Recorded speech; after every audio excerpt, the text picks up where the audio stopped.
Basic और तत्व ज्ञान है, वो तत्व ज्ञान बहुत महत्वपूर्ण है, और उसी के अकॉर्डिंग सारी व्यवस्थाएं चलती हैं। जी। चलिए मंगलाचरण कर लेते हैं। हाँ गुरुदेव। सिद्धे जय प्रसिद्धे चौयाराणा फलम पते, वंदिता रहंते वो क्षमाराहणा कमसो। जय बोले अनंतानंद परम सिद्ध भगवान की जय। देवाय देव खजाराट श्री आदिनाथ भगवान की, वर्तमान सत्सनायक श्री महावीर भगवान की, जय। परम पूज्य आचार्य शिव कोटि महाराज की, जय। आचार्य श्री कुंथु सागर जी कनक नंदी जी महाराज की, जय। आचार्य श्री पद्म नंदी जी गुरुदेव की, जय। जिनवाणी माता की, जय। श्रीमद जैन धर्म की। जय। शाश्वत चित्रा सब चिकर विराजमान आचार्य भगवान श्री वैराग्यनंद जी महाराज की जय। आचार्य संघ की जय। गुरुदेव आपके श्री चरणों में हम सभी स्वाध्यायी बारंबार योग शुद्धि पूर्वक नमोस्तु करते हैं, और गुरुदेव आपसे हम विनती करते हैं कि हम सबका रत्नत्रय दृढ़ हो, हम सबको आगे चल करके हमारी संलेखना भी बहुत अच्छी तरीके से हो जाए, इसकी तैयारी करने की अपेक्षा से भी आप कृपया हमें देशना दीजिए। नमोस्तु नमोस्तु नमोस्तु भगवान। यहाँ भी हम जय धवला जी पढ़ रहे थे, जय धवला जी में एक लाइन आई, राग और द्वेष के दो नाम अलग दिए वहां जय धवला जी में, पेज और दोष। तेज दोष। पेज दोष, इसके नाम पर मेरे ख्याल से अधिकार का भी नाम इसी प्रकार से आता है ना। हाँ, पेज दोष प्राभृत, यानी कि पेज दोष को कहा कषाय, तो इसलिए कषाय प्राभृत। तो जय धवला जी का दूसरा नाम है कषाय प्राभृत, जी। अर्थात कषाय पाउड। तो उन्होंने इनकी इनका एक लक्षण बनाया कि बोले पेज दोष यानी कि राग द्वेष का लक्षण क्या है, बोले चारित्र का नाश करना ही इनका लक्षण है। क्या बात है। क्या? चारित्र का नाश करना ही काम है कषाय का। मतलब चारित्र का नाश करना ही इनका लक्षण है। जी, लक्षण लक्षण बिल्कुल हाँ मतलब। हाँ, लक्षण बना दिया इनका। बहुत बढ़िया। पेज दोष अर्थात राग द्वेष, इन दोनों का लक्षण बराबर चारित्र का नाश। चारित्र का नाश, जैसे आत्मा का लक्षण क्या है, उपयोगो लक्षणम। जी। पुद्गल का लक्षण क्या है, स्पर्श रस गंध वर्ण वंता पुद्गला। तो ऐसे बोले इन कसायों का लक्षण क्या है, लक्षण का लक्षण कहेंगे तो चारित्र का नाश। मतलब तीनों कालों में ये लक्षण उनके साथ रहेगा, और तीनों हाँ कालों में कषाय हमेशा चारित्र का नाश ही करेंगे। हाँ, कषाय जो है चारित्र का नाश करने वाली है, क्योंकि पहली अनंतानुबंधी कषाय है, फिर प्रत्याख्यान कषाय है, जो फिर प्रत्याख्यान कषाय है, फिर संजुलन कषाय है, जो हमारे यथाख्यात चारित्र का नाश करती है। इस प्रकार कषाय का काम सिर्फ चारित्र का नाश करना है, इसलिए कषाय का छोड़ने का, समता भाव में रहने का अभ्यास हमें पहले बुद्धिपूर्वक करना है। जी। क्योंकि सम्यक दर्शन अगर धारण कर लिया है, सम्यक दर्शन की पात्रता अगर पूरी हो गई है, सम्यक दर्शन हमारे हाथ में आ गया है, तो अब पुरुषार्थ पूर्वक चारित्र को ही ग्रहण करना है। सम्यक दर्शन जब तक नहीं आया और चारित्र का पुरुषार्थ करने लगे, तो चारित्र धारण किया ना किया बराबर हो जाएगा। लेकिन सम्यक दर्शन के पुरुषार्थ पूर्वक अगर चारित्र का ग्रहण किया जाएगा, तो वो चारित्र दृढ़ और स्थिर हो जाएगा, और वो चारित्र हमको मोक्ष मार्ग में आगे ले जाएगा। जी। ये बात है। तो कौन सी गाथा चल रही थी? 33 थी गुरुदेव। ये बस आगे बढ़ने से पहले कल का जो होमवर्क था उसके ऊपर एक 5 मिनट तो कम से कम उसके ऊपर चर्चा होवे। कल अच्छा आपने ठीक है। बताया था कि जो आत्मा के जो प्रदेश, मध्य प्रदेश जो है वो 8 जो है वो 8 ही क्यों माने हैं, या फिर आकाश के भी जो है वो 8 ही क्यों माने हैं। हम्म जो उपलब्ध हमारे पास था, तो उतने उपलब्ध के अंतर्गत मैंने जो उसमें जो सोचने का प्रयास किया, तो दो हम्म चीजें मुझे उसके साथ में निकली। एक तो है कि हम अगर आत्मा का भी विचार करें या फिर लोक का भी विचार करें, तो अगर बंध, ये जो चर्चा आती है, क्योंकि षटखंडागम का एक सूत्र है, उसकी अपेक्षा से मुझे ये प्राप्त हुआ कि ये अनादिकाल से इनमें प्रदेश बंध है। और हम्म बंद होना, बंद एक चीज में हो नहीं सकता, एक से ज्यादा चीज में ही बंद हो सकता है। हम्म इसीलिए प्रदेश बंद होने की वजह से वहां पर एक आकाश का प्रदेश हो या एक आत्म प्रदेश हो, वो मध्य नहीं हो सकता है। तो कम हम्म से कम से एक से ज्यादा होनी चाहिए। अगर एक हम्म से ज्यादा होनी चाहिए प्रदेश बंधन की अपेक्षा से, तो फिर संसार की अपेक्षा अगर हम आकाश की अपेक्षा से लेंगे, तो उसमें डायमेंशंस, 3 डायमेंशंस तो कम से कम है ही है। क्योंकि लोक की भी चर्चा हम करते हैं तो 343 घन राजू की चर्चा करते हैं। तो इसके हम्म, मतलब लंबाई, मोटाई, चौड़ाई, ये तीनों की हम्म, अगर हम चर्चा करें तो बंद है, तो तीनों दिशा में अगर मुझे बंद करना है तो कम से कम 8 परमाणु की जरूरत पड़ेगी, 8 प्रदेशों की जरूरत पड़ेगी ही पड़ेगी। हम्म। आकाश की अपेक्षा उत्तर कुछ अलग हो सकता है, मैं अपना तर्क लगा रहा हूं यहाँ पर, हाँ, नहीं नहीं, जो कोई मुझे बात नहीं। जो मुझे आपने प्राप्त हुआ। पुरुषार्थ किया ना, तो वो आठ मेरे लिए होने काफी है। के कारण ये है, चूंकि ये 3 डायमेंशन कम से कम होना चाहिए, क्योंकि एक तो प्रतर है और दूसरा है घन। तो घन की हम्म, अपेक्षा से हम देखेंगे तो हमें घन बनाने के लिए प्रतर में तो 4 आ जाएंगे, और घन हम्म, बनाने के लिए मुझे 8 की तो जरूरत पड़ेगी पड़ेगी। तो बहुत अच्छे। इसीलिए प्रदेश बंद जो है, और ये 8 के साथ में प्रदेश बंद अनादिकाल से है, और ये अपने आप जो रहते हैं आपस में जो बंद है उसी की अपेक्षा से इनका वर्णन है। तो हम्म। इसीलिए हो सकता है कि वो वहां पर उसको 8 की रचना आई है। अब गुरुदेव आप बताने की कृपा करें। मतलब मुझे इसमें से थोड़ा सा आधा उत्तर मुझे मिल गया है, लेकिन आधा बाकी है। तो अब कृपया पूरा करिए। इसमें जो लोकाकाश के प्रदेश हैं और आत्मा के प्रदेश हैं, पहली बात तो दोनों दोनों के प्रदेशों की संख्या समान है। जी, असंख्यात, लोक का प्रमाण असंख्यात। लोक के असंख्यात जो प्रमाण है, सेम वही प्रमाण आत्मा के प्रदेशों का है। जी जी जी उसमें से एक भी आत्मा का प्रदेश कम या ज्यादा नहीं है, और लोकाकाश का प्रदेश कम या ज्यादा नहीं है। जी। क्योंकि जिस समय लोक पूर्ण समुद्घात होता है, उस समय वे अपनी आत्मा के 8 मध्य प्रदेशों को लोक के 8 मध्य प्रदेशों पे स्थापित करके पूरे 3 लोक के एक एक प्रदेश पे एक एक आत्मा का प्रदेश अवस्थित हो जाता है। बहुत सुंदर। तो इसका मतलब इसीलिए वो धुरी जो है, वो धुरी वही 8 के बीच वाले मध्य प्रदेश होने चाहिए, तभी तो जाकर के सब जगह पर वो समान तरीके से फैल जाएंगे। नहीं, अभी अभी वो उस प्रश्न का उत्तर नहीं आया, अभी तो सिर्फ समानता आई। हाँ, और 8 की भी चर्चा चलेगी। अब 8 ही क्यों है, एक क्यों नहीं है? क्योंकि उन्होंने लोक के जो असंख्यात प्रदेश बताए और आत्मा के जो असंख्यात प्रदेश बताए, वो संख्या जो है हम तो गिन नहीं सकते क्योंकि वे असंख्यात हैं। जी। लेकिन केवल ज्ञानी ने उस संख्या को गिना है, तो वो संख्या समधारा में आती है। अच्छा। किस में आती है? समधारा। समधारा। एक विषम धारा होती है, एक एक समधारा समधारा विषय होती धारा। है। जी जी जी। तो 1, 3, 5, 7, ये किस में आएंगे? ये विषय में आएंगे। ये विषम विषम संख्या है। और 2, 4, 6, 8, 10, 12, 14, ये किस में आएंगे? ये समधारा में आएंगे। समधारा में आएंगे। तो लोकाकाश के और आत्मा के प्रदेशों का जो अंत होगा, जहां गिनती समाप्त होगी, वो लास्ट वाली संख्या सम संख्या आएगी। जो असंख्यात है वो सम में मिलेगा। हाँ, मतलब लोकाकाश वाला असंख्यात। जी जी। कौन सा वाला संख्यात? लोकाकाश का। लोकाकाश का और आत्मा के प्रदेशों का। जी आप समझ रहे क्या बात को? जी जी। लोकाकाश के प्रदेश की संख्या जो है वो असंख्यात है, किंतु वो समधारा असंख्यात है। वो समधारा में आएगी। अर्थात जैसे हमने कहा कि भाई ये लास्ट कितनी संख्या 64 है, तो 64 किस में आया? समधारा में। और किसी किसी संख्या को हमने कहा भाई ये चीज 65 है, तो 65 किस में आया? वो विषय में आएगा। वो विषम में आएगा। तो ऐसे ही लोक के प्रदेशों को गिनते गिनते गिनते गिनते जब हम लास्ट में पहुंचेंगे, तो लास्ट में वो जो संख्या आएगी, वो संख्या सम संख्या आएगी। अच्छा। और सम संख्या की शुरुआत एक से नहीं होती, सम संख्या की शुरुआत दो से होती है। 2 से होती है। सम संख्या की शुरुआत किससे होती है? 2 से होती है। और इसलिए उसका जो शुरुआत का मीडिएटर सेंटर बनेगा, वो कम से कम दो से बनेगा। जी। एक से नहीं बन अब सकता। एक से नहीं बन सकता। और अब दो की जगह 8 कैसे हो गई? चूंकि लोक घनाकार है, इसलिए दो का घन 8 होता है। जी। क्या होता है? लोक घनाकार है, इसलिए 2 का घन 8 हो जाएगा। हाँ। वही मतलब वही लोक बड़ा। बात की 3 डायमेंशन वाली बन गई यहाँ पर। हाँ, वो ये 3 डायमेंशन, मैंने कहा ना, आपने कुछ कुछ उस चीज को ले लिया, लेकिन मूल बात जो है वो सम संख्या वाली है। जी जी जी, समझ में आ गई। अब या आगे ना समझ में आपको जी, बात? मतलब ये मूल कारण वो है कि मैंने वो जो प्रदेश बंद की अपेक्षा मैंने वो ना इसको वो 2 कहा था। वो नहीं।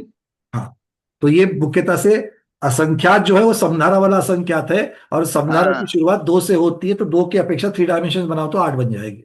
हाँ, दो की अपेक्षा अगर है उसका दो का घन करेंगे, जी। थ्री डी बनाएंगे, अगर उसकी दो दो की थ्री डी बनाएंगे तो वो आठ कोने बनेंगे उसके। ठीक ठीक ठीक। कितने बनेंगे? आठ। आठ कोने प्रतर बनेंगे। प्रतर में चार बन जाएंगे, घर में आठ हाँ, हो जाएंगे। अगर इसका कारपेट एरिया लेंगे तो कारपेट एरिया में चार कोने बनते हैं, और जी अगर घन फीट लेंगे तो घन फीट में आठ कोने बनेंगे। जी। गुरुदेव, इसका आगम प्रमाण कोई है, इसका कोई ग्रंथ का वगैरह? सिर्फ कब का? त्रिलोकसार, त्रिलोकसार। त्रिलोक सार में है ये? हाँ, त्रिलोकसार के शुरू में ही है जहाँ ये आया है व्यवस्था। कल मैंने देखा, कल मैं अभी शाम को, क्या हमारा त्रिलोकसार चल रहा है ना। अच्छा अच्छा, ठीक है। त्रिलोक सार हमारे पास है, हम निकाल करके देखेंगे इसको। हाँ, तो शुरू में ही है, ज्यादा आगे नहीं है। हाँ, नहीं, क्या है कि मुझे अपने पीडीएफ में इन रेफरेंस के साथ भी इस चीजों को ऐड करना है, ताकि ये हाँ। संकलन जो चल रहा है ना, हमारा संकलन ही चल रहा है। नया तो कहाँ बनाएंगे, कुछ नहीं बनाएंगे नया। पहले से ही इतना है तो उसमें नया क्या बनाएंगे, तो संकलन जो है वो बेहद महत्वपूर्ण है। आगे ना आपको समझ में बात अब अच्छी तरीके से? बहुत सुंदर। कारण भी मिल गया, प्रमाण भी मिल गया, हाँ। और उसका जो तर्क है, लॉजिक, वो तो है ही है। थ्री हाँ, डायमेंशनल। तो आपने थ्री डायमेंशन तो ले लिया।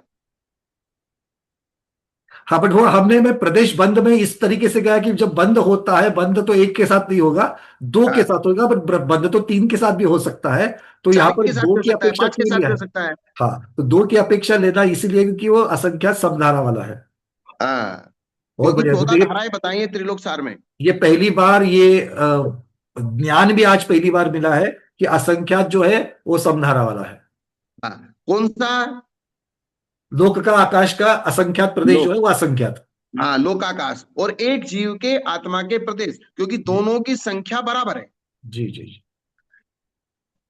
तो ये संख्या की अपेक्षा से तो उन्होंने किया है। दो, हाँ, दो जो है सबसे कम वाली सम संख्या दो, इस प्रकार से आ गया। सबसे कम वाली सम संख्या दो है, और दो का घन आठ होता है, और चूंकि लोक घनाकार है, अगर लोक प्रत्राकार होता, तो अगर चार होती।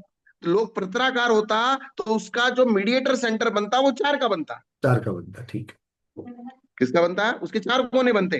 जी अब चूंकि वो ऊपर नीचे आगे आजू बाजू थ्री डायमेंशन है, थ्री डी है, इसलिए उसका आठ प्रदेशों का सेंटर बनेगा। एक प्रदेश का सेंटर नहीं बना सकते आप। जी। गुरुदेव, अगर विषम संख्या होती तो असंख्यात का तो फिर एक ही बन जाता। थ्री डी हाँ, लेंगे फिर तो वो भी। अलग, फिर वो अलग हो जाता। हाँ, थ्री डी है तो भी एक ही बनता फिर। हाँ, अगर अगर विषम संख्या होती, विषम संख्या हो तो सेंटर एक बनता। जी। एक इंटू तीन करना पड़ता फिर। तो भी एक ही बन जाता वो। नहीं, एक और इंटू तीन करना पड़ता।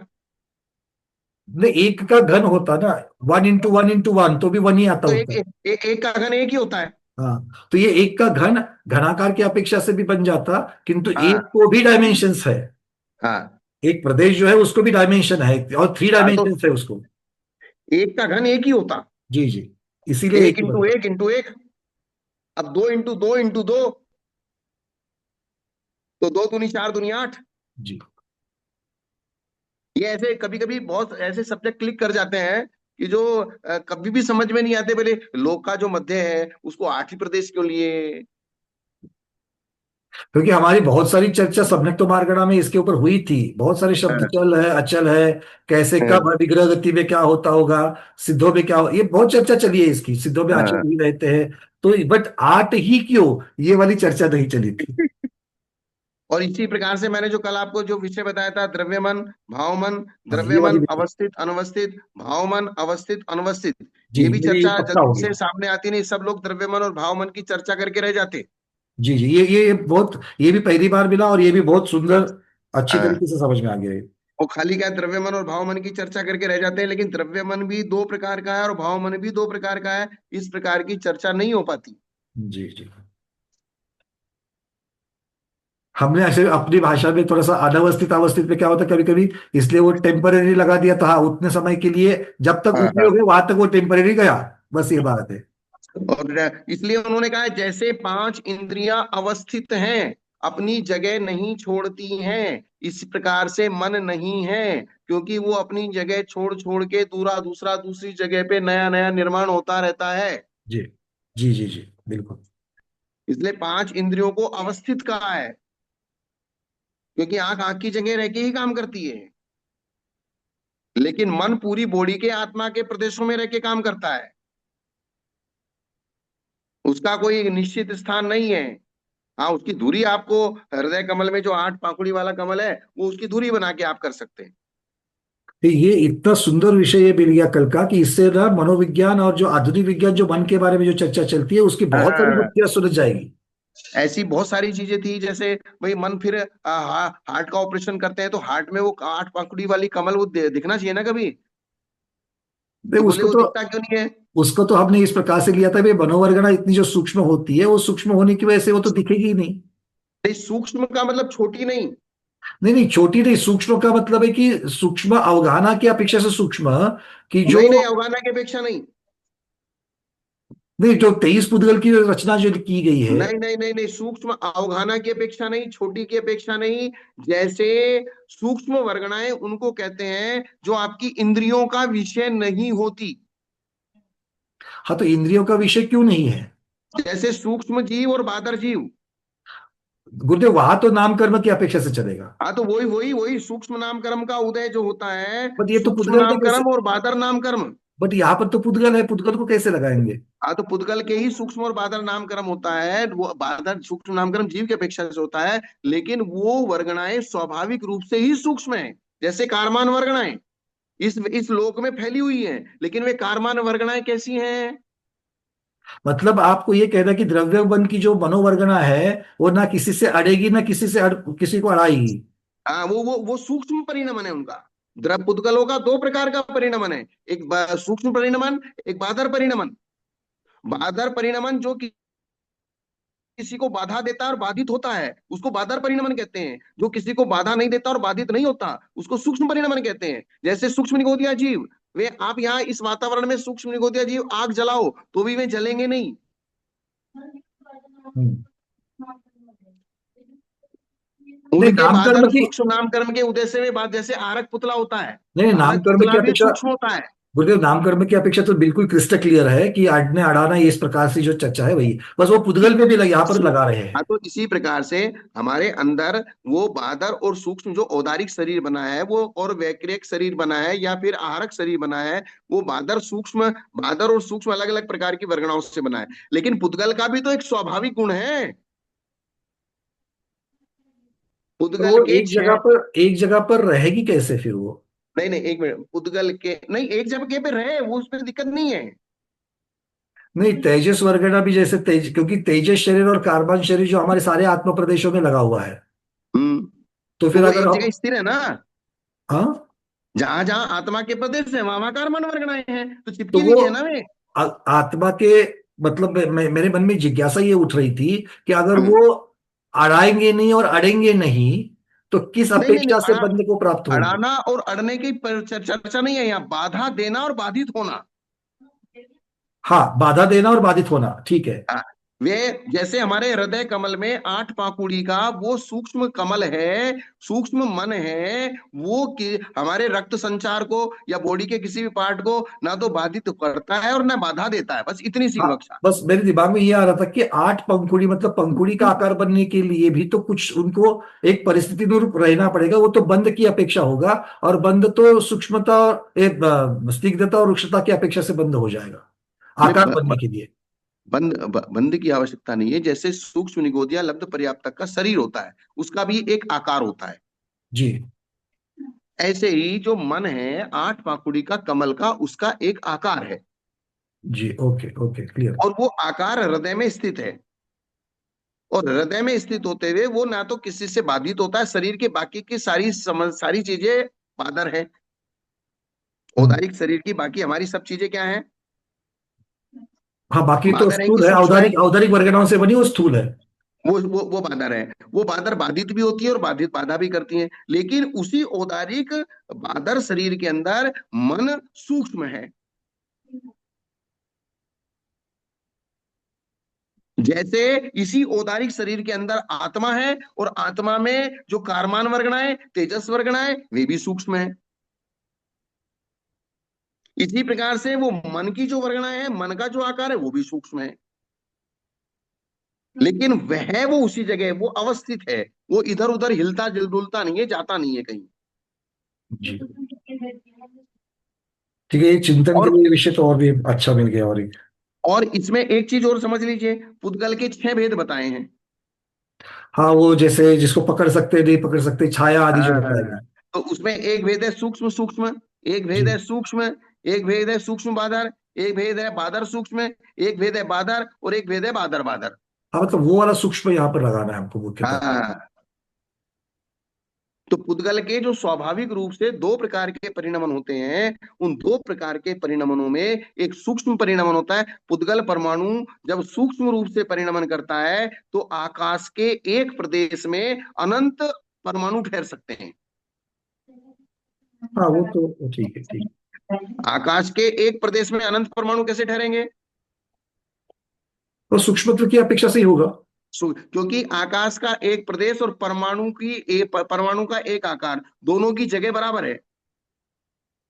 तो जी। लेकिन जब वो परमाणु बादर परिणमन करेगा, तब आकाश के एक प्रदेश में एक ही परमाणु ठहरेगा।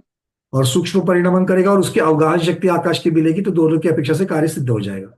तो अगर वो सूक्ष्म परिणमन परमाणु करेगा, तो आकाश के एक प्रदेश में अनंत परमाणु रह जाएंगे। कितने परमाणु रह जाएंगे? जी, अनंत रह जाएंगे एक अगर निकाल। अनंत रह जाएंगे। और अगर ऐसा नहीं मानेंगे तो आकाश के प्रदेश असंख्यात हैं। आकाश के प्रदेश कितने हैं लोकाकाश के?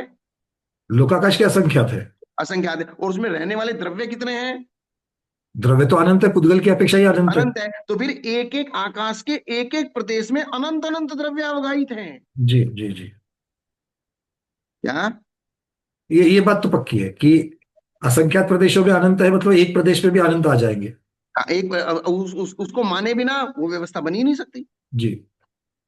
यहाँ प्रश्न किसी ने क्या है कि 8 पंखुड़ियों में से प्रत्येक से निकलने वाली वर्गणाएं एक दूसरे से भिन्न प्रकार की हैं। नहीं, उसमें से कोई वर्गणाएं नहीं निकलती।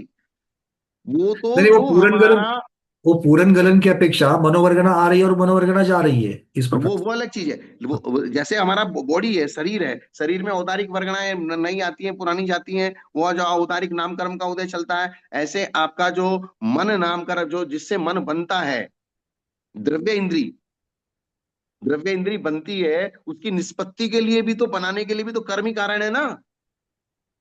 उस द्रव्य मन को बनाने के लिए कारण कौन है? द्रव्य मन को बनाने के लिए, उस सूक्ष्म मन को बनाने के लिए कारण कौन पड़ता है? ये द्रव्यमन के लिए तो फिर कर्म ही है। हाँ, वो सब चीज के लिए कर, आपका शरीर बना, वो जी बादर जी बनेगा। आपका मन बना, वो सूक्ष्म बनेगा। तो उसके लिए कारण कौन है? वो कारमान वर्गना। जी। अर्थात कारमान वर्गना में कुछ चीजें ऐसी हैं जो आपके मन को बनाती हैं, कुछ चीजें ऐसी हैं जो आपकी आंख नाक कान को बनाती हैं, कुछ चीजें ऐसी हैं जो आपके व्यवस्थित बनाती हैं, जो उसके आकार को देती हैं, प्रमाण को देती हैं। स्थान प्रमाण, आकार प्रमाण, ये अलग अलग। यहाँ आंख, इस स्थान, आंख के लिए यही स्थान है और आंख का यही प्रमाण है। स्थान निर्माण और प्रमाण निर्माण, ऐसे निर्माण नामकर्म के 2 भेद हैं। अर्थात जगह की निश्चितता करना, ये स्थान निर्माण नामकर्म का कार्य है। और दूसरा प्रमाण निर्माण। जी। और उसके आकार की निश्चितता करना, ये प्रमाण नामकर्म के, निर्माण नामकर्म की व्यवस्था है। तो ये इस प्रकार से चलती है सारी व्यवस्था है। इसलिए जो मन हमको मिला है संगी पंचेंद्रिय पर्याप्तक होने के पश्चात, इसलिए उन्होंने कहा सम्यक दर्शन को धारण करने की योग्यता किसमें है? जो संगी है, पंचेंद्रिय है, पर्याप्तक है, साकार उपयोगी है। निराकार उपयोगी को सम्यक दर्शन प्राप्त नहीं होता, उस समय उसका साकार उपयोग चाहिए। जी। कौन सा उपयोग चाहिए? साकार उपयोग चाहिए। अर्थात ज्ञानोपयोग। परदृष्टि। ज्ञानोपयोग ही चाहिए। साकार उपयोग का मतलब क्या है? ज्ञानोपयोग। ज्ञानोपयोग। ज्ञानोपयोग का मतलब क्या है? परदृष्टि। ज्ञानोपयोग की प्रदृष्टि, हाँ, ये चर्चा शुरुआत में काफी अच्छी हुई है। हाँ, ज्ञानोपयोग का मतलब अंतर्दृष्टि नहीं है। दर्शनोपयोग का मतलब अंतर्दृष्टि है। 7 तत्वों को समझना है पहले। भले ही 7 तत्वों में आत्म तत्व भी आ गया, लेकिन 7 तत्वों की व्याख्या समझनी है, तब जाके सम्यक दर्शन की परिभाषा बनेगी। सिर्फ आत्मा आत्मा रटने से सम्यक दर्शन की परिभाषा नहीं बनेगी, क्योंकि दर्शन सम्यक और मिथ्या तो नहीं होता।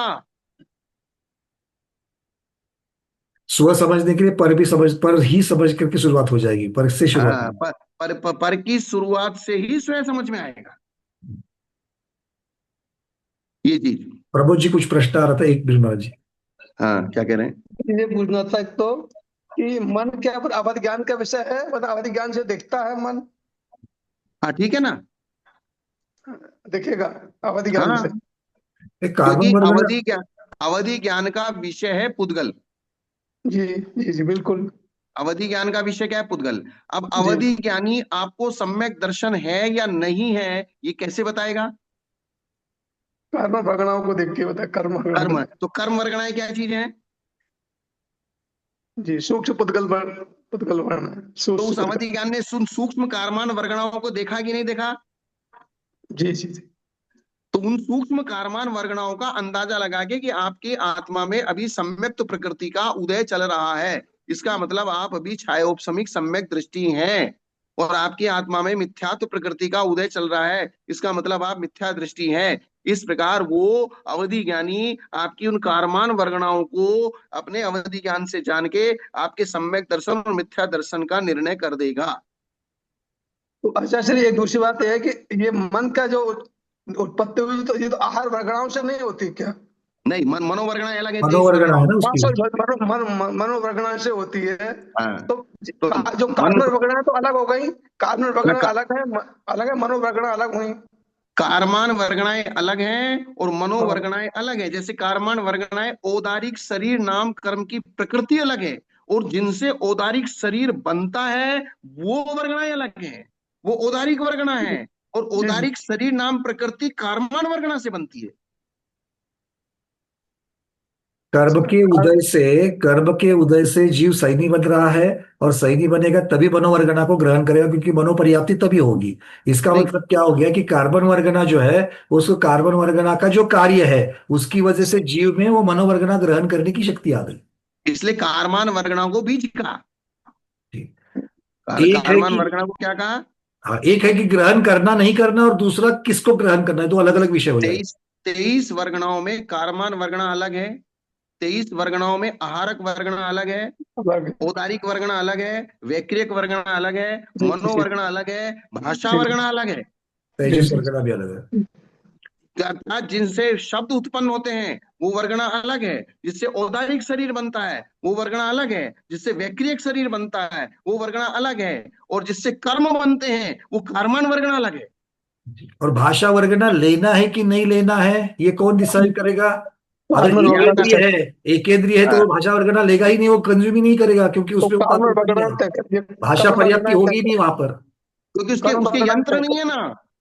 भाषा पर्याप्ति नहीं, यंत्र नहीं, मतलब वो एकेंद्रिय में वो पात्रता ही नहीं, तो ये पात्रता क्यों नहीं आई? क्योंकि वो कर्म का उदय, इस प्रकार से। वो क्योंकि वहां जिसके सोच पास वर्गणा यंत्र, होता। अब जैसे इस वातावरण में से ऑक्सीजन लेनी है, तो आपने जो मशीन लगाई है वो सिर्फ इस वातावरण से ऑक्सीजन लेती है। तो इस वातावरण में तो बहुत सारी गैसेस हैं, लेकिन आपके पास जो मशीन है वो सिर्फ ऑक्सीजन लेने की है। तो सिर्फ ऑक्सीजन ही लेगी, बाकी सबको ऐसे को छोड़ देगी। ठीक। जैसे आपके फेफड़े हैं, ऑक्सीजन लेते हैं, कार्बन डाइऑक्साइड छोड़ देते हैं, और भी बहुत सारी गैसें आपके साथ में अंदर चली जाती हैं, लेकिन उनको वो एक्सेप्ट ही नहीं करती। तो सब सिस्टम अलग अलग है। जैसे मैंने आपको उदाहरण बताया था कि गोली हम पेट में खाते हैं, अगर आंख दर्द की, आंख की संबंधित गोली खाई है तो वो आंख पे ही जाके काम करेगी, पेट में जगह जाके काम नहीं करेगी, लेकिन जाएगी पेट में ही। जी जी। कान संबंधी गोली खाई तो कान पे जाके वो अपना काम करेगी। आपने फेफड़े संबंधी गोली खाई तो फेफड़े में जाके काम करेगी, लेकिन खाई पेट में ही जाएगी। इसी प्रकार से आपकी पूरी आत्मा के अंदर कर्मों का बंध होगा, लेकिन उस कर्म का जो जो कार्य होगा और जिस स्थान पे होगा वो उसी स्थान पे जाके काम करेगा।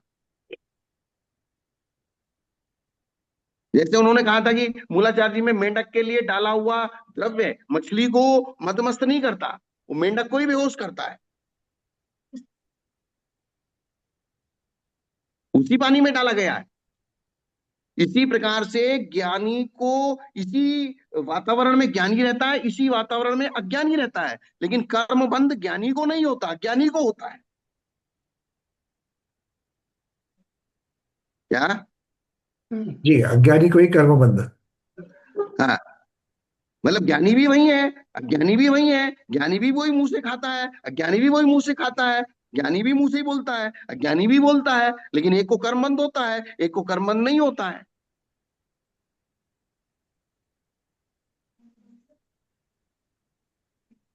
ज्ञानी का मतलब आप समझ लीजिए क्या है। ज्ञानी का मतलब पंकज जी बताएंगे। अब आज यहाँ पर चर्चा में अभी मैं उसी चीज पर आने वाला था कि सब लोग अभी नहीं तो हाथ उठाना चालू करेंगे कि अभी देखो उठ भी रहे हैं कि भाई ज्ञानी को नहीं होता इसका अर्थ भी समझ लो पहले। हाँ, वो ज्ञानी क्या है ये भी है। ये आप समझा दो। तो आप हमारा जो कर लेता हूँ, आज आप इस सूत्र की तरफ चलते हैं क्योंकि वो बहुत बार विषय हो चुका है और उसको फिर मुझे वापस पकड़ करके बताना पड़ेगा उनको। अब अगर आप आज्ञा दे तो 33 नंबर के सूत्र की तरफ, जो सूत्र की चर्चा चल रही है उसकी तरफ बढ़ते हैं। हाँ चलिए। ज्ञानी का मतलब मैं तो इतना सा ही समझता हूं, अगर आप आत्मा का जो ज्ञाता दृष्टा स्वभाव है उसमें आप हैं तो आप ज्ञानी हैं, और उस ज्ञाता दृष्टा स्वभाव को छोड़कर अगर आप राग द्वेष में जाते हैं तो आप अज्ञानी हैं। स्व में उपयोग लगा है या पर में उपयोग लगा है? बस आपका जो ज्ञाता आत्मा का लक्षण जो बनाया है ज्ञाता दृष्टा, अर्थात आपको जानने देखने की छूट दी गई है, टांग अड़ाने की छूट नहीं दी गई है। आपको अपने स्वभाव के अनुसार रागद्वेष की मंदता करने की तरफ आपका उपयोग लगा है या रागद्वेष की तीव्रता संक्लेश परिणाम की तरफ लगा है? उपयोग कहाँ लगा है पहले देख लो तो समझ जाएगा कि आप ज्ञानी हो क्या अज्ञानी हो। हम लोग ये हर रोज यही तो बात कर रहे हैं। दर्पण को छूट दी गई है सिर्फ उसमें झलकने के लिए, बस प्रभावित होने के लिए नहीं। प्रभावित होने के लिए दर्पण को छूट नहीं है। और इसलिए ज्ञान को दर्पण के समान कहा है, दर्पणायते। ज्ञान दर्पण के समान आचरण करता है। नमः श्री वर्धमान निर्धूत अखिलात्मने सालोकानाम त्रिलोकानाम वेद विद्या दर्पण आए थे। दर्पणायते, अर्थात ज्ञान दर्पण के समान आचरण करता है। आप अपने ज्ञान को दर्पण के समान रखिए कि दर्पण में अग्नि भी झलक रही है, विष्ठा भी झलक रही है, अमृत भी झलक रहा है, लेकिन दर्पण को न अग्नि से लेना है, न विष्ठा से लेना है, न अमृत से लेना है। शॉर्ट में हम लोग जो अपने हर रोज जो प्रैक्टिकल कर रहे हैं अपने सवा घंटे 1.5 घंटे में, वो हाँ, ज्ञानी से ज्ञानी बनने का प्रयास कर रहे हैं। बस। और वो ज्ञानी बनने का प्रयास का मतलब है ज्ञाता दृष्टा बनने का प्रयास। जी। हाँ, विषय के अनुसार शुद्ध ज्ञान के ज्ञानी की चर्चा नहीं है यहाँ पर। ज्ञान के मतलब नहीं, है यहाँ कि है ज्ञाता दृष्टा बनने का प्रयास, हाँ बस वही है अर्थ। पर वस्तु से प्रभावित नहीं होने का प्रयास, राग द्वेष से अलग रहने का प्रयास, ये आपका ज्ञानी बना है। बाकी बाकी आप 10 शास्त्र पढ़ लिए, 20 शास्त्र पढ़ लिए, 50 शास्त्र पढ़ लिए, उसको हम ज्ञानी नहीं कहते। चलिए, अब यहाँ बता रहे सूत्र से सम्यक दिखलाने पर ऐसा कहा है, तो किसके द्वारा रचित सूत्र होता है? सूत्र की परिभाषा क्या है? सुत्तम गणधर गदिदम तयेव पत्ते बुद्ध कय्यम चे सुध केवलिना कय्यम अभिन्न दस विगदम चे। जो गणधर के द्वारा रचा हुआ हो, प्रत्येक बुद्ध के द्वारा कहा हुआ हो, श्रुत केवली के द्वारा कहा गया हो। किसके द्वारा? शुद्ध केवली श्रुत के द्वारा। केवली के द्वारा कहा गया हो, और अभिन्न दस पूर्वी के द्वारा कहा गया हो, वो सूत्र है। जी, अब गण शब्द से है। कल भिन्न और अभिन्न दशपूर्वी की चर्चा भी हो चुकी है। हाँ, तो गण शब्द से 12 गण कहे जाते हैं। गण शब्द से क्या कहे जाते हैं? 12 प्रभो गण। शरण में जो 12 कोठे होते हैं, 12 समूह होते हैं, 12 गण होते हैं। उन 12 गणों को धारण करने वाले वे गणधर, जो उन्हें धारण करते हैं वे गणधर हैं। वे जो 12 कोठे हैं ना, उन 12 कोठों को संभालने का काम गणधरों का है, न कि तीर्थंकरों का। मंडप भूमि। वो जो उन 12 कोठों को संभालने का काम किनका है? गणधरों का, इसलिए उनको गणधर कहा जाता है। तीर्थंकर को तो वैभव, तीर्थंकर तो ऊपर बैठे हैं। तीर्थंकर कहाँ बैठे हैं? वो वितराग भी है ना, वो संभालने का काम थोड़ी करेंगे। जो उन्हें धारण करते हैं वे गणधर हैं, अर्थात दुर्गति के मार्ग पर चलते हुए गणों को रत्नत्रय के उपदेश द्वारा धारण करते हैं, उन्हें सम्यक दर्शन आदि में स्थापित करते हैं, वे गणधर होते हैं। 7 प्रकार की रिद्धियों को प्राप्त करते हैं, अर्थात भगवान ने तो डायरेक्शन दे दिया, उपदेश दे दिया, उनको एक हिंट दे दिया, अब बाकी का काम नीचे गणधरों का संभालने का है। बड़े लोग तो खाली एक हिंट दे के चले जाते हैं, बाकी तुम संभालते रहो। जी। उन्हें सम्यक दर्शन आदि में स्थापित करते हैं। वे गणधर 7 प्रकार की रिद्धियों को प्राप्त होते हैं। बुद्धि रिद्धि, तप रिद्धि, विक्रिया रिद्धि, औषध रिद्धि, रस रिद्धि, बल रिद्धि और अक्षीण रिद्धि। ये 7 प्रकार की रिद्धियों को प्राप्त गणधर देव होते हैं। ये 7 प्रकार की रिद्धियों को तो आप जानते ही हैं। मुझे बहुत डिटेल्स पे इसका वर्णन हम लोगों ने किया है कि हाँ, ग्रेड को लेकर के किया है। इसलिए उन्हें नमस्कार हो। वे गणधर केवलियों के द्वारा उपदिष्ट अर्थ को ग्रंथ रूप से गूंथते हैं। गणधर क्या करते हैं? जो केवली भगवान का दिव्य ध्वनि के माध्यम से ओंकार रूप जो उपदेश होता है, उस उपदेश को वे ग्रंथ बना देते हैं, जी, गूंथते हैं। अर्थात गूंथ देते हैं। कोई चीज, जैसे फूल आपको दिए बहुत सारे और आपने गूंथ गूंथ के उसकी माला बना दी, अर्थात सलीके से उनको सजा दिया। इसको क्या कहेंगे? सलीके से। जैसे क्योंकि दिव्य ध्वनि में जो बिखर रहा है वो तो बिखरता हुआ बिखर रहा है। भगवान ने तो आपके ऊपर ऊपर बिखेर दिया, उड़ेल दिया। अब उसको व्यवस्थित सजाना ही आपका काम है। जैसे किसी ने बहुत सारा सामान लाके आपके कमरे में एक साथ ट्रॉली में भर के लाके उड़ेल दिया आपके।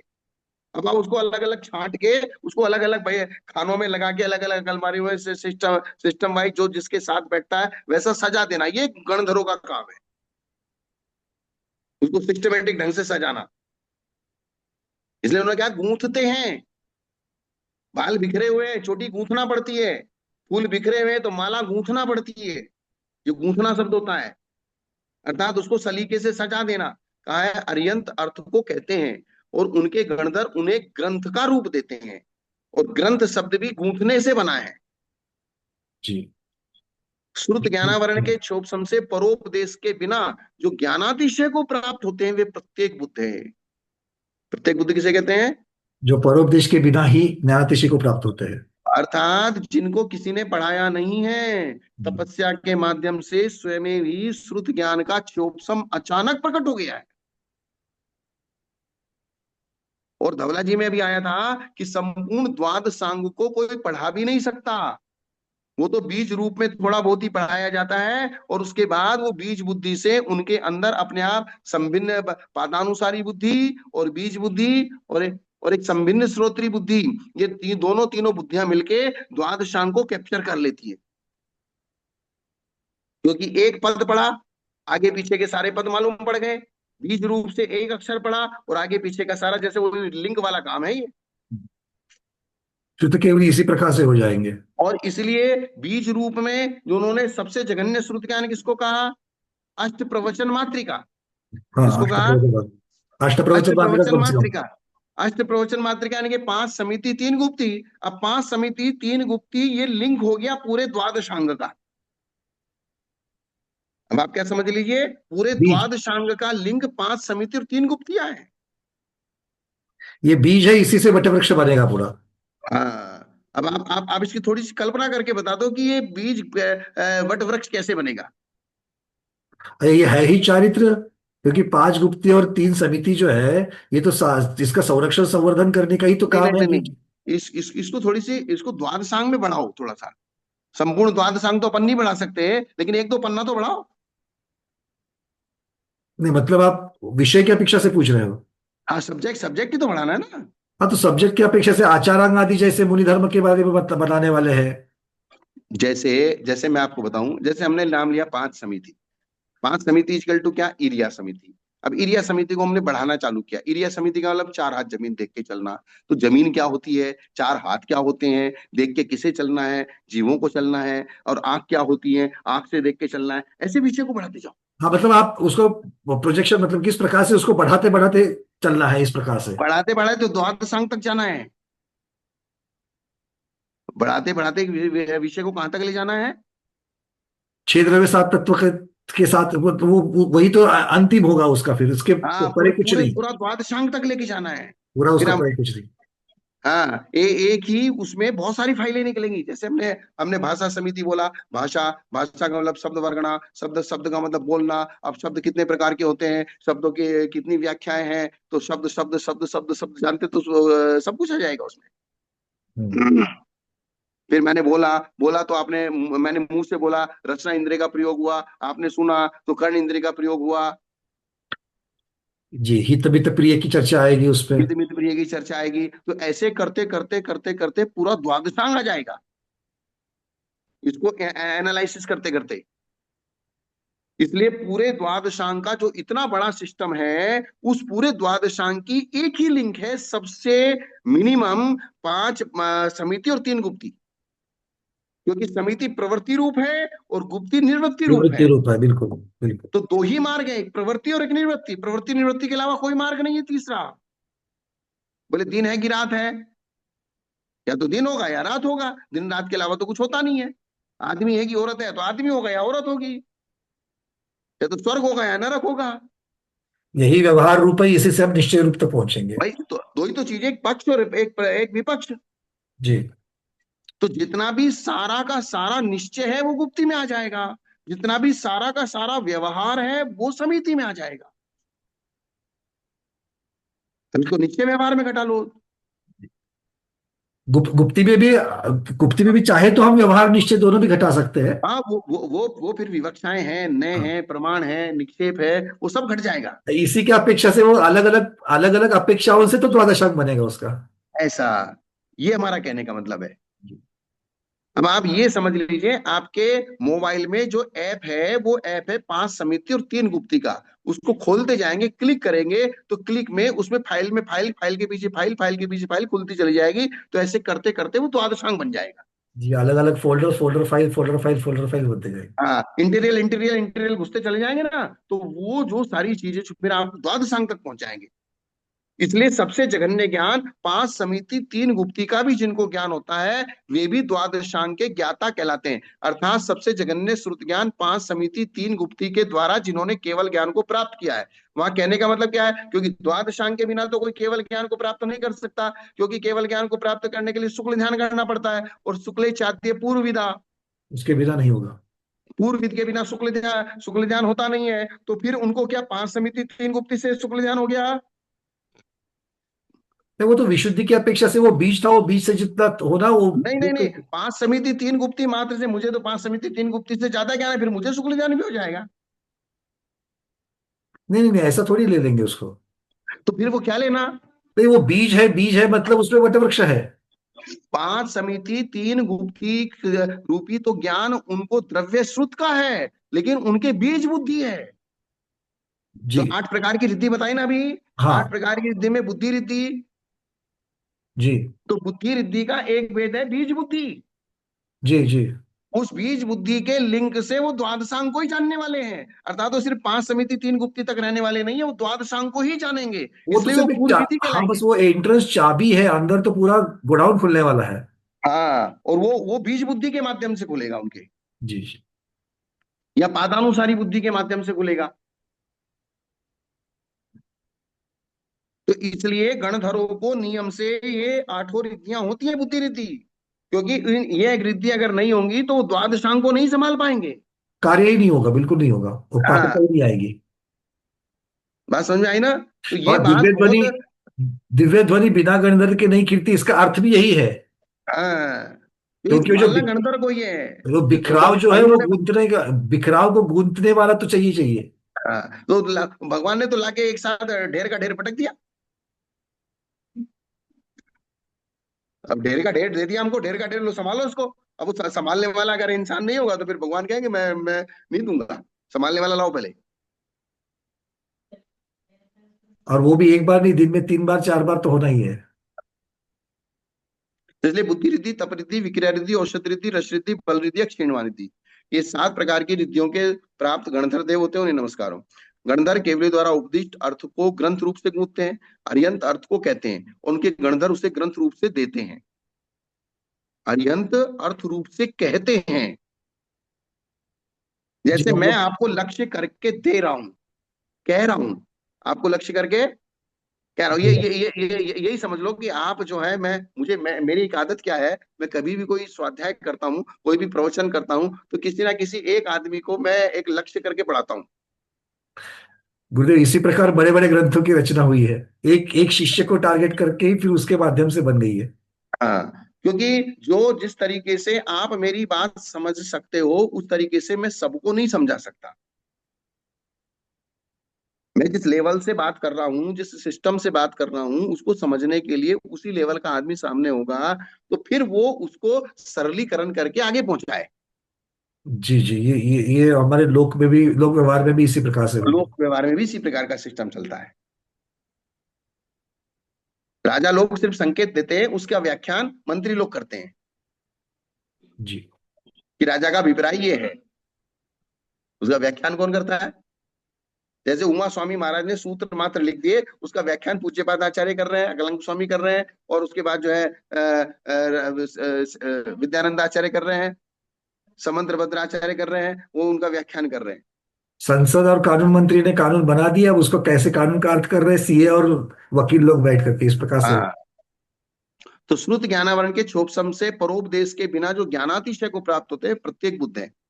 जो समस्त श्रुत के दारी होते हैं वे श्रुत केवली हैं। 10 पूर्वों का अध्ययन करते हुए 10वें पूर्व विद्यानुवाद में स्थित अंगुश प्रश्नादि क्षुल्लक विद्याएं, क्षुल्लक मतलब छोटी, और प्रज्ञप्ति आदि महाविद्याएं।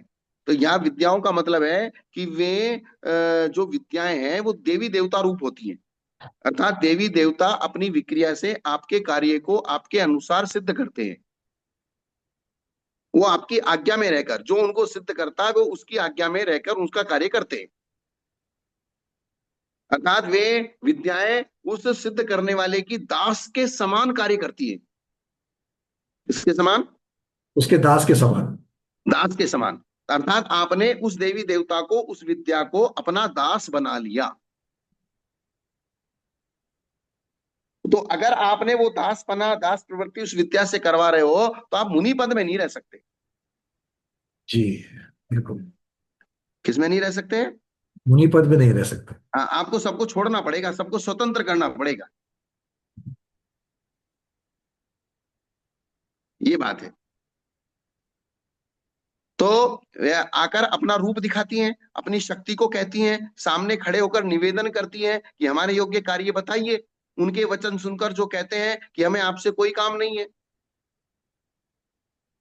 हमें आपसे कोई कार्य नहीं है। नहीं है, है? मनुष्य को बना सकते हैं दास, हाँ, मनुष्य को दास बना सकते हैं, लेकिन आपका मुनि बना नहीं रहेगा।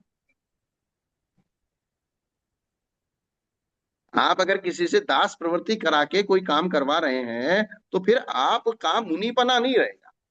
कार्य की प्रेरणा दे सकते हैं। आप किसी को दास का मतलब होता है कुछ काम गलत करेगा, अच्छा करेगा, बुरा करेगा, आप उसको फटकारोगे भी, डांटोगे भी, उसको डंडा भी मारोगे, उससे प्रेशर से भी काम करवाएंगे कि नहीं हम तेरे को तनख्वाह देते हैं, काम क्यों नहीं करता? कॉन्ट्रैक्टर, कॉन्ट्रैक्टर जैसे अपने हाथ के नीचे रखता है वैसे वो काम नहीं चलेगा। और वो तो भाई वैसे ही हो गया, भाई तेरे को 15,000 की, 20,000 की, 25,000 की तनख्वाह दे रहे हैं तो क्या फोकट में दे रहे हैं? 4 बात सुनाएंगे आप तो, सुनाएंगे तो उसका मन पीड़ित होगा, उसके अंदर दीनता भाव आएगा। इसलिए यहाँ ये इस विद्या के माध्यम से सारी बात समझ लेने का, इसलिए तो वो क्षुल्लक ये मुनि नहीं बन रहे थे, नहीं तो मुनि बन जाते। उनको छोड़े बिना कैसे भरे, वो तो नहीं बन सकते थे। तो अब ये कहे कि भाई मैं ये अधिकार अपने हाथ में रख लूं और मुनि बन जाऊं। पुण्य और पूजा और प्रशंसा तो मुनि पद की चाहिए,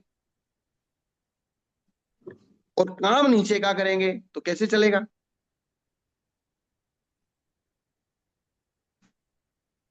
तो इनमें से वे अचल चित्त कहते हैं हमें आपसे कोई काम नहीं है, तो वे अभिन्न 10 पूर्वी हैं, और इनमें से किसी भी एक के द्वारा रचा गया सूत्र प्रमाण होता है। अर्थात इन साधुओं में से किसी एक ने भी अगर वो शास्त्र रचा है तो वो क्या कहलाता है? सूत्र। प्रमाण, सूत्र कहलाता है, वो सूत्र प्रमाण होता है। केवल ज्ञान रूप अथवा श्रुत ज्ञान रूप प्रमाण के द्वारा ग्रहित अर्थ को राग द्वेष से रहित होकर कहते हैं, इसलिए इनके वचन प्रमाण, क्योंकि उनकी वीतरागता को वो छोड़ते नहीं है, अपनी निष्प्रयता को छोड़ते नहीं है। इसलिए धरसेनाचार्य ने पुष्पदंत भूतबली की वीतरागता की परीक्षा की, निष्प्रयता की परीक्षा की, और उनके ज्ञान की क्वालिटी की परीक्षा की, कि अगर इनके अंदर कहीं भी राग द्वेष कसाय जागृत हो गई, ये कहीं शास्त्र में मिलावट तो नहीं कर देंगे।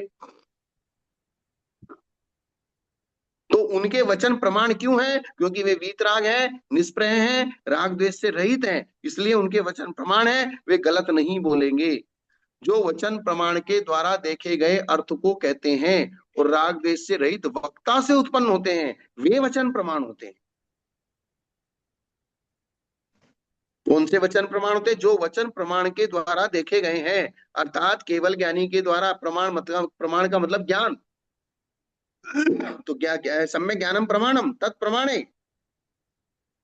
और वो प्रमाण है कि सबसे मैक्सिमम प्रमाण केवल ज्ञान, उस केवल ज्ञान के द्वारा देखे गए पदार्थ को कहते हैं राग द्वेष। और जो वक्ता है, वो वक्ता कैसा है? वो राग द्वेष से रहित है।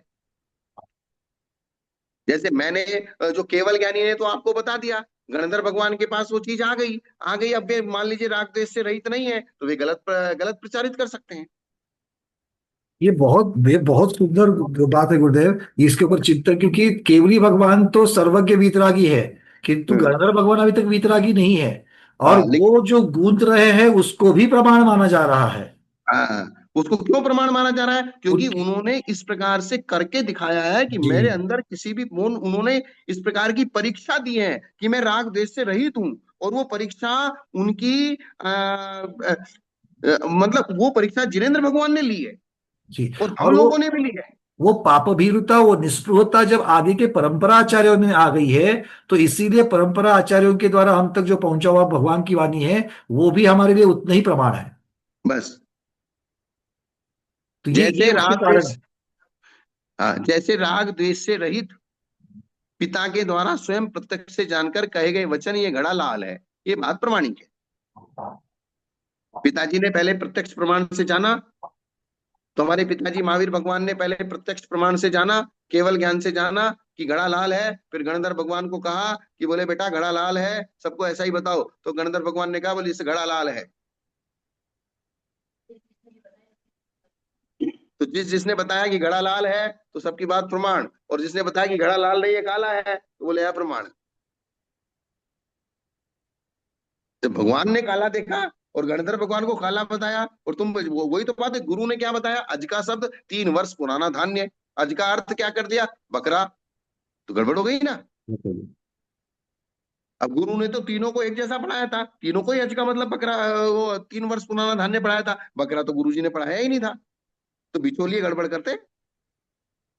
वही तो, केवली भगवान की वाणी शुद्ध जल की जैसी है, और गणधरों ने उसको शुद्ध घट, निर्दोष घट दे दिया, ताकि घट में बस गया। और आगे के आचार्यों ने भी अपने अपने घट निर्दोष ही दिए, इसलिए अब तक जो पहुंचा जल है वो भी निर्दोष है। इसलिए आप उन आचार्यों का धन्यवाद करो। भगवान महावीर के धन्यवाद से ज्यादा उन बीच के आचार्यों का, बिचौलियों का धन्यवाद करना जरूरी है। महान उपकारी, अनंत उपकारी, प्रश्न ही क्योंकि नहीं। बीच के बिचौलिए अगर थोड़ी सी भी गड़बड़ कर देते तो महावीर भगवान ने तो हमको देखा, हमने देखा नहीं ना। महावीर भगवान ने तो हमको देख लिया, लेकिन हमने नहीं देखा महावीर भगवान को। जी तो महावीर भगवान तो रह गए बहुत पीछे। अब ये बीच की जो लाइन थी, पाइपलाइन जो आ रही है, वो पाइपलाइन शुद्ध है। इसलिए उसमें श्लोक वार्तिक जी में स्पेशल लिखा है कि जितनी भी बीच की पाइपलाइन है ना, उन सबका नाम लेने का। जरूरी है, बिल्कुल जरूरी है। हाँ, बोले भगवान के आप। नाम के इतना ही, भगवान के नाम के इतने ही ये सारे नाम भी पवित्र है। हाँ, गुरु परंपरा के बिना आपका कोई काम नहीं बनने वाला। उस जी। पाइपलाइन को पूरा सुरक्षित रखिए। और जैसे उन्होंने सुरक्षित रखा है, आपकी भी जिम्मेदारी है कि उस पाइपलाइन को सुरक्षित अगला नया पाइप जोड़िए। तभी तो वीरांगज मुनि तक पहुंचेगा, नहीं तो कैसे पहुंचेगा। हाँ, नहीं तो सब गड़बड़ हो जाएगी। इसलिए महावीर भगवान तो ठीक है, महावीर भगवान तो महावीर भगवान है, अपनी जगह खड़े हुए हैं। लेकिन बीच वाले आचार्यों ने हमें सुरक्षित ये यहाँ तक लाके सौंप दिया, हमारा धन। जी बिल्कुल। ये बड़ी बात है। उसी तरह गणधर आदि के वचन प्रमाण है, क्योंकि अच्छी तरह से देखे गए अर्थ को कहते हैं और राग देश से रहित वक्ता से उत्पन्न हुए हैं। इसलिए ऐसों के द्वारा दिखाए गए शास्त्र को भी जो नहीं मानता, फिर वो मिथ्या दृष्टि है। इनमें से किसी एक के द्वारा रचा गया सूत्र प्रमाण रहो, किंतु उसके अर्थ का कथन कौन विपरीत करता है और कौन अविपरीत करता है, ऐसी शंका होने पर अविपरीत अर्थ का कथन करने वाले का लक्षण अब बताते हैं। ये तो सही अर्थ करने वाले का लक्षण बताया। अब गलत अर्थ कौन करता है उसका लक्षण बता रहे हैं। बिल्कुल, एक को ग्रहण करना है, दूसरे से बचना है। अविपरीत अर्थ का कथन करने वाले का लक्षण। अच्छा, अविपरीत, भाई कौन विपरीत करता है कौन अविपरीत करता है? तो विपरीत मतलब दो नकार आ गए फिर। हाँ, अभी गाथा बता रहे हैं। गी दत्तो संविगो अच्छुपदेशेण संकिणिज्योहु सोचे मंद धम्मो अच्छुपदेशम भय निजो। जिसने सूत्र के अर्थ को ग्रहण किया है, संसार से भयभीत है, वह सूत्रों के उपदेश में शंका करने के योग्य नहीं है। अब आप उसकी एक नेचर जानो। वर्तमान में, अब वर्तमान में तो कोई ऐसा गणधर, श्रुत केवली और भिन्न दस पूर्व, अभिन्न दस पूर्वी और प्रत्येक बुद्ध हमारे पास नहीं है। फिर भी हमको सम्यक दर्शन की उत्पत्ति करना है, तो हमको तो सम्यक दर्शन की उत्पत्ति आज वर्तमान के जो है उन्हीं से करनी पड़ेगी। जी। तो हमारे पास श्रुत केवली और केवली तो है ही नहीं, जो सम्यक दर्शन की उत्पत्ति फिर असंभव हो जाएगी।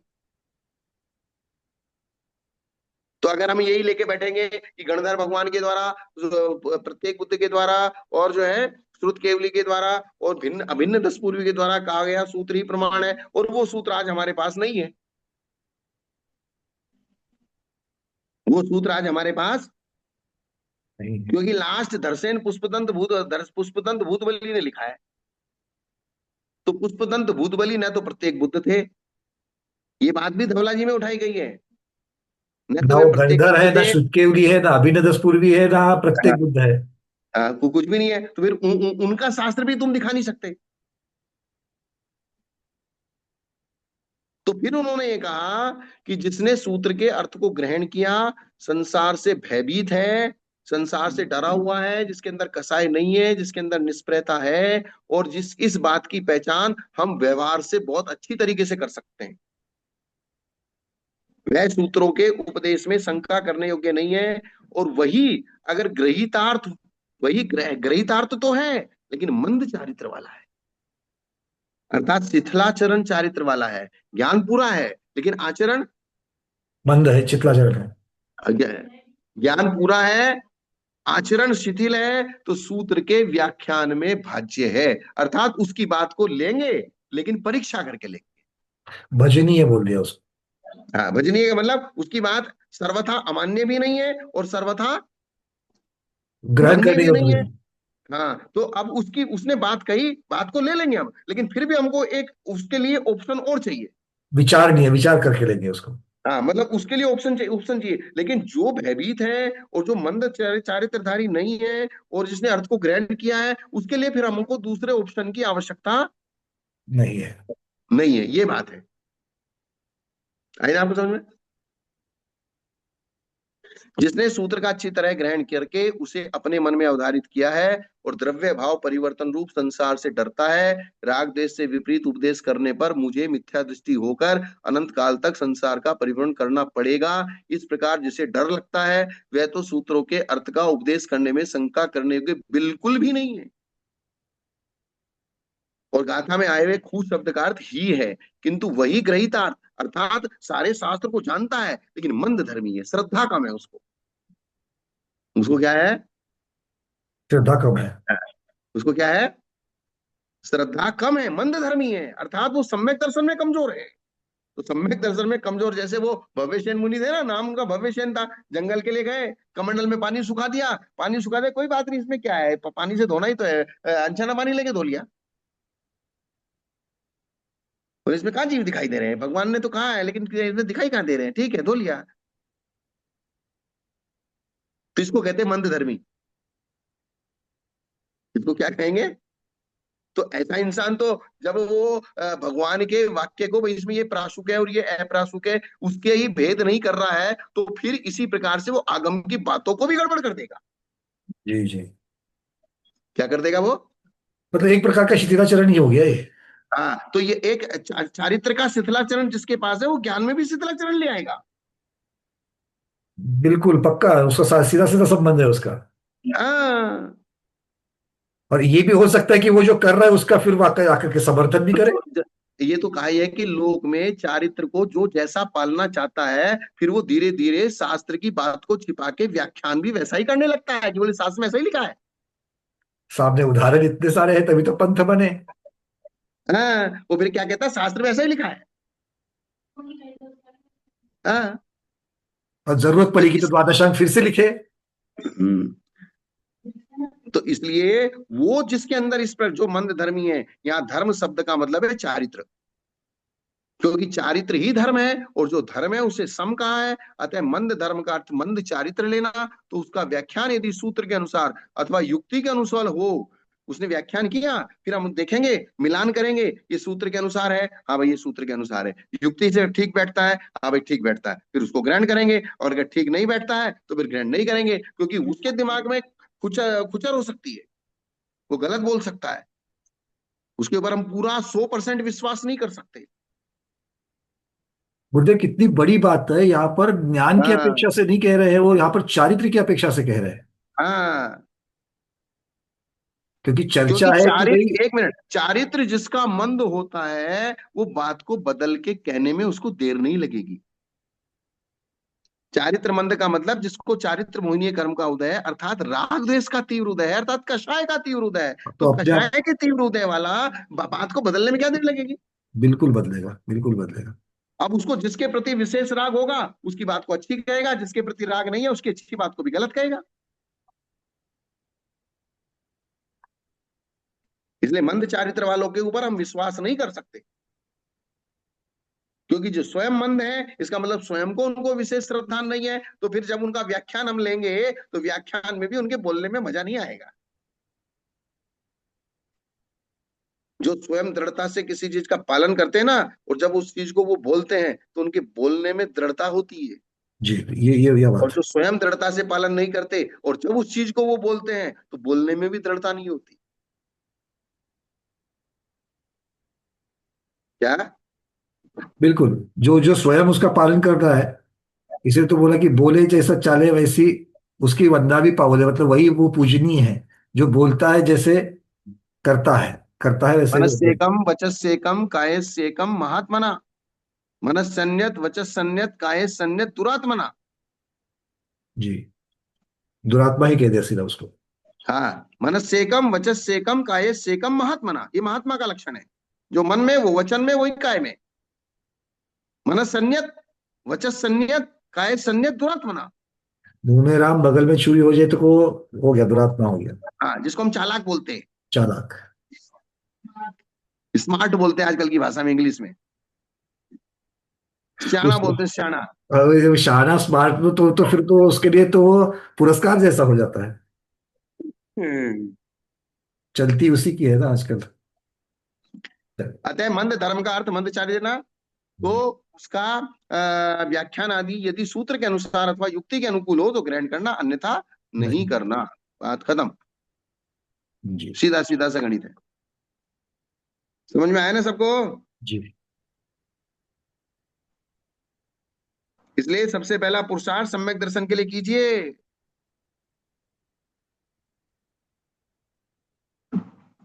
सम्यक दर्शन के पुरुषार्थ के साथ अगर ज्ञान और चारित्र का पुरुषार्थ होगा तो वो स्थिरता लाएगा, दृढ़ता लाएगा। और सम्यक दर्शन के बिना ज्ञान चारित्र का पुरुषार्थ होगा तो न ज्ञान में स्थिरता आएगी और न चारित्र में स्थिरता आएगी। और कार्यकारी नहीं होगा, निष्फल हो जाएगा। और स्थिरता नहीं आएगी तो यहाँ तो कोई हमको तो खोटा सिक्का नहीं चाहिए। सोना चाहिए तो 100% का ही चाहिए, 999 का भी नहीं चाहिए, पूरे सारे के सारे 100। 100 चाहिए। तो ही काम बनेगा, तो ही उसमें अतिशय आएगा। जी। ठीक है ना पंडित जी। जी आज गुरुदेव। इतना ही। तो हाँ, समय हो गया पूरा, आज इतना ही रखते हैं। आज के स्वाध्याय को गुरुओं के श्री चरणों में बारंबार नमोस्तु वंदामि इच्छाकार करते हुए यहीं पर समापन करते हैं। जैनम जयतु शासनम, जैनम जयतु शासनम, जैनम जयतु शासनम।